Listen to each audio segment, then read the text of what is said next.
আসসালামু আলাইকুম।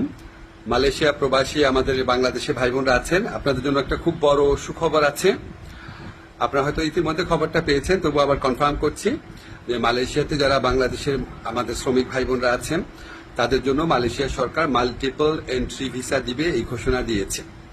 এটা অফিসিয়ালি কনফার্ম করা হয়েছে।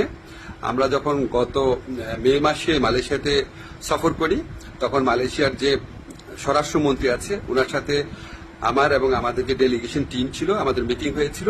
আমরা ওনাকে খুব স্ট্রংলি বলেছিলাম যে দেখেন, অন্য কোনো দেশের শ্রমিকের জন্য আপনার সিঙ্গেল এন্ট্রি ভিসা দেয় না, অন্য সবাইকে দেয় মাল্টিপল এন্ট্রি ভিসা, শুধু আমাদেরকে দেয় সিঙ্গেল এন্ট্রি ভিসা।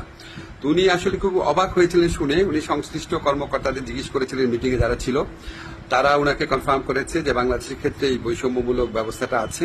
তো উনি এটা শুনে সাথে সাথে নির্দেশ দিয়েছিলেন। তো তারপরও আমরা খুব ওয়েট করছিলাম, দিনের পর দিন যোগাযোগ রেখেছি কবে এই সুখবরটা সত্যিকার অর্থে আমরা এক্সিকিউটেড দেখতে পাবো। তো আমরা কনফার্ম হয়েছি মালয়েশিয়া সরকার এখন থেকে আমাদের যারা বাংলাদেশি শ্রমিক ভাইরা আছেন তাদেরকে মাল্টিপল এন্ট্রি ভিসা দিবেন। তো ইনশাল্লাহ আরো মালয়েশিয়ার ব্যাপারে ইনশাল্লাহ আরো কিছু গুড নিউজ আমরা অচিরেই দিতে পারবো। আমাদের অলরেডি একটা প্রতিনিধি দল মালয়েশিয়াতে আছে, সামনের মাসে আরো বড় পর্যায়ে একটা সফর হওয়ার কথা আছে। ইনশাল্লাহ আমরা খুব দ্রুত আরো কিছু গুড নিউজ আপনাদেরকে দিতে পারবো। সবাই ভালো থাকবেন, ধন্যবাদ।